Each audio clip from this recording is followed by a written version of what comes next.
Is marriage the ultimate outcome to a relationship, especially at this time in life when a lot of us are starting over? People are starting to re-examine the institute of marriage and trying to find alternatives to it. Did you push record?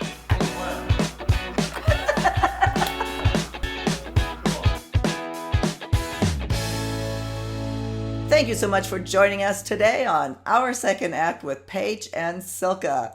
For your second act of life. Hey there, Silka. Hello, Paige. Well, we just covered you being back on the show in our last segment. I'll link to it. And we're going to jump right into a topic that we've covered in the past, and one thing that you also feel very strongly about, this whole idea of, is marriage the ultimate outcome to a relationship? Is it the ultimate success of a relationship? How do you feel about marriage? Because really, 50% of marriages break up. So especially at this time in life, when a lot of us are starting over, people are starting to re-examine the institute of marriage and trying to find alternatives to it. Is there anything you want to add right now before we jump into the alternatives? Yes. You know this about me, Silka, that just because society says something and deems that this is what you should do and this is how it should look means nothing. You have to start to be individuals who are on your path to decide what works for you and what works for you and your partner versus what you're supposed to be doing. I'm a very big advocate of that. Yeah, me too. And another big advocate is Vicki Larson. She's been on the show a couple times. She, wrote a book on the subject. And it's funny, I stumbled across an article where she was interviewed that I want to reference in our talk today, because you deal with this topic a lot with your clients. Yes. And you said that you see a lot of alternative marriages. So let's discuss that and see how our viewers feel about that. The first one, a starter marriage, where the contract is a marriage license, but it gets renegotiated periodically, sometimes yearly. Have you seen that? Tell me about that. Yes, I have. And I've seen both sides of that. I've seen where it works really well and a couple decides, let's renegotiate in 1 year, or some say 3, 5, it works for the couple. And then what I also see is sometimes it's too rigid. And there's not enough flexibility in it.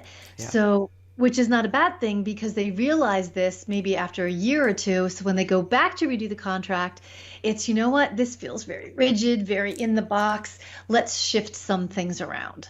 Yeah.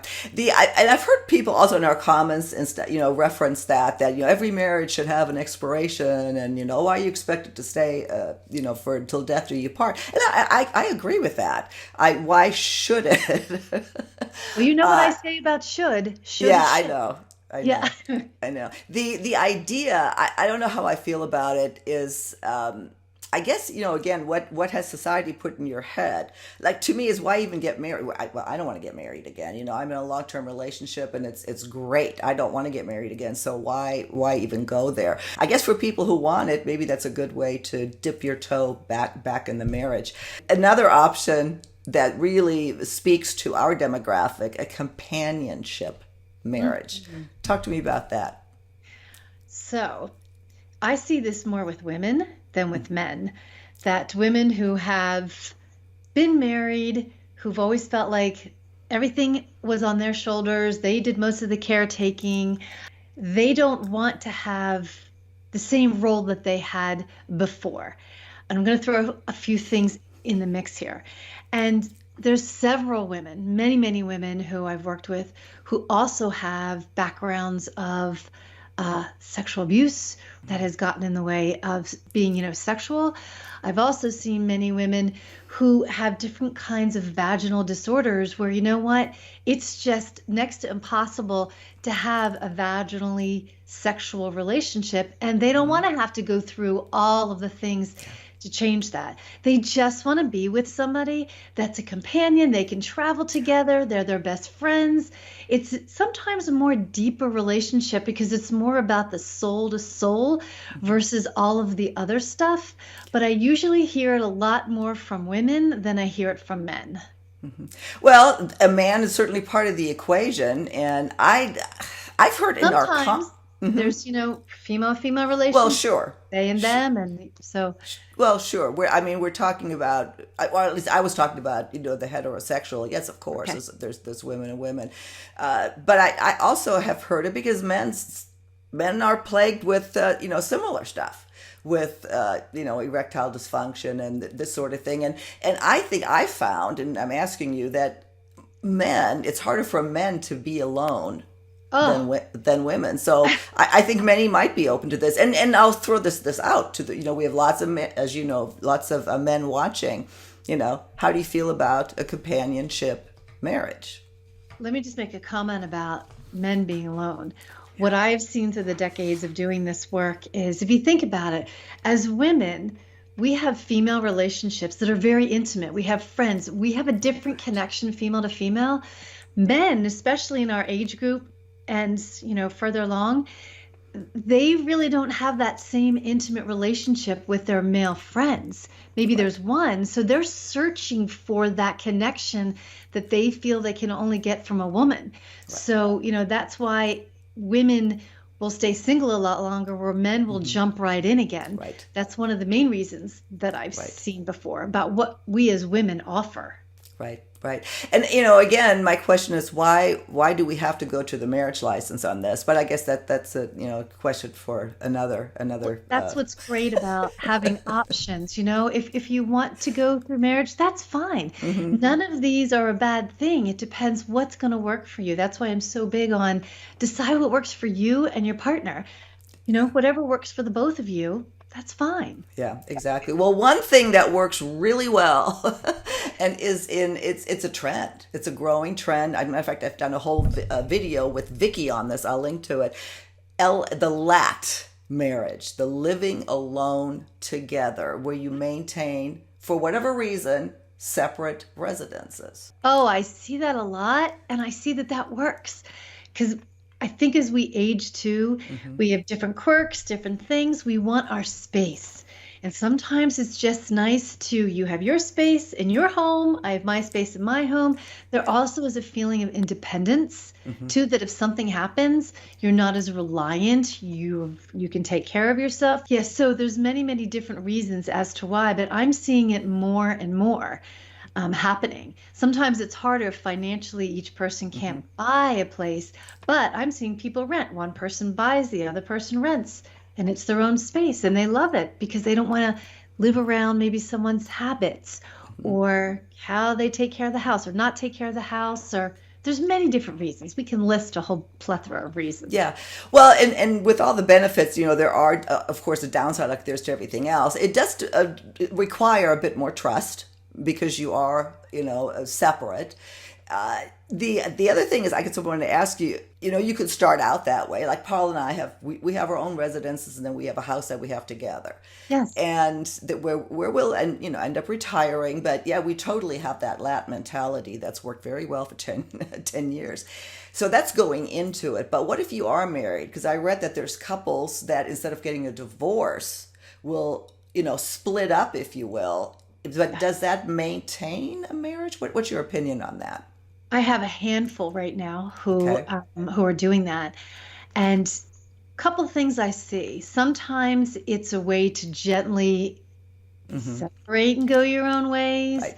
Sometimes it works because each person just wants their own space. But in time, what I see is one person out of the couple starts to be like, you know what, I don't want to live in this house by myself. Then they start to go outside of the marriage, but it was already starting to go that way. So I think if you start off with the lat, it's very different than if you've been married and you decide to go to that way. There's a better chance of it really going more of your separate ways. Yeah. That's just what I've seen. Yeah, no, and that makes sense. That makes a lot of sense.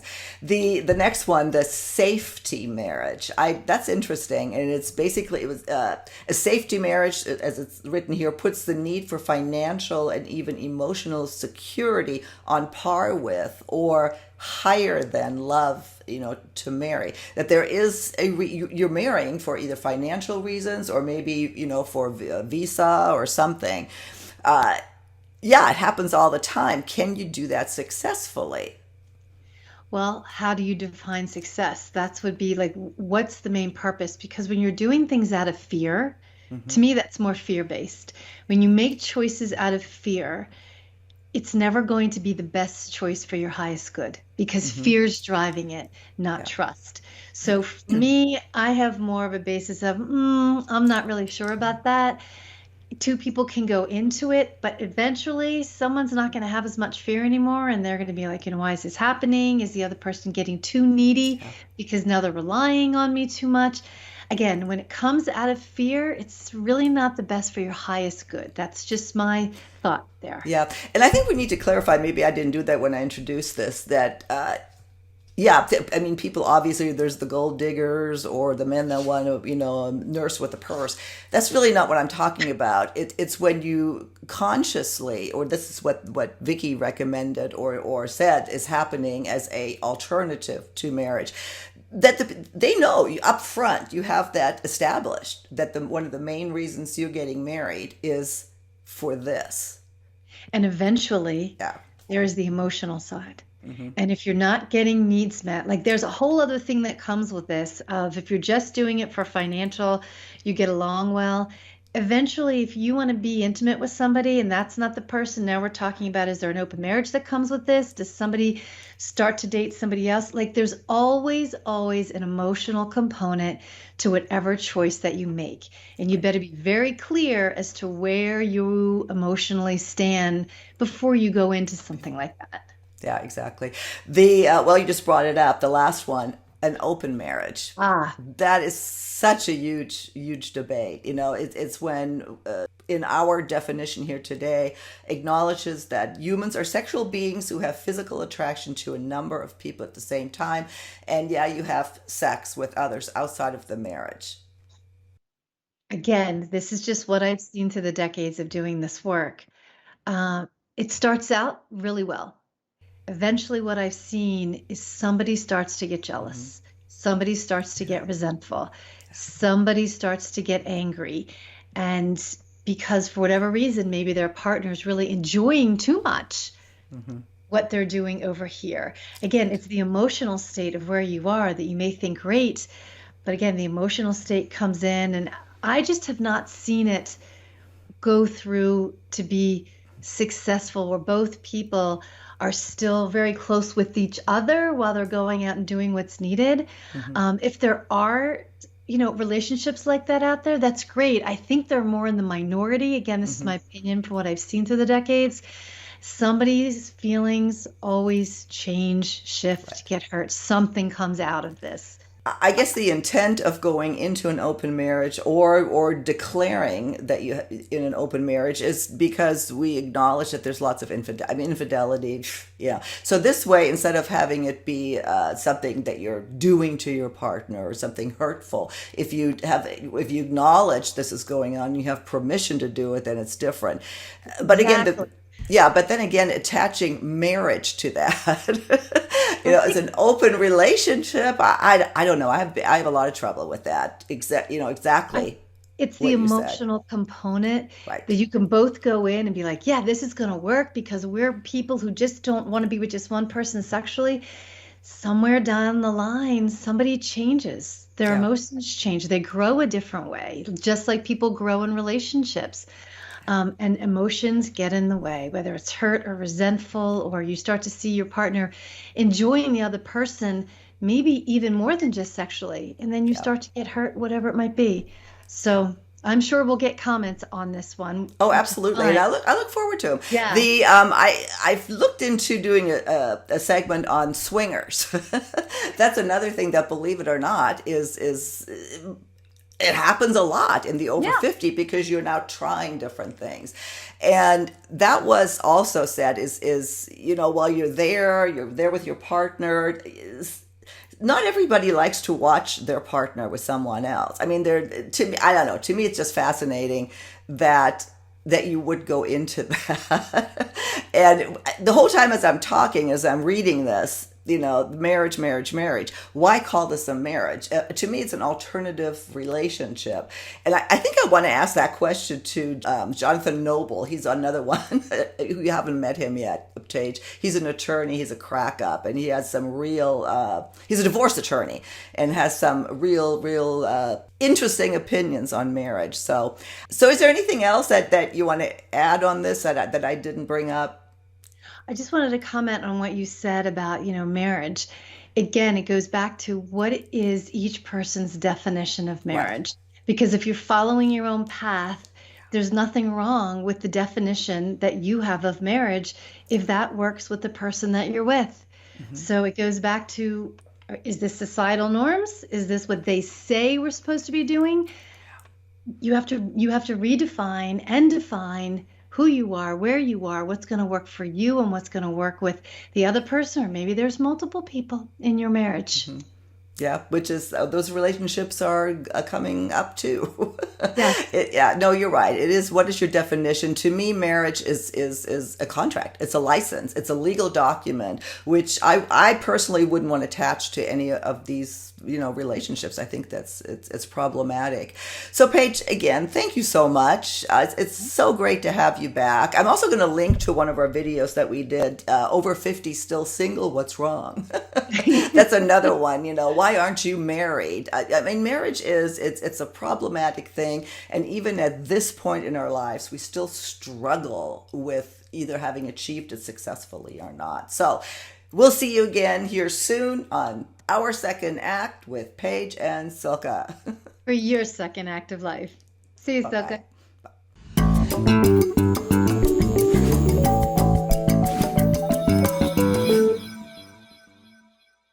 If you haven't done so already, please be sure to subscribe to our channel. The button is right here. Just click on through to YouTube, and when you see the little bell right next to the subscribe button, hit that too, and we'll notify you every time we launch a new video. See you next time.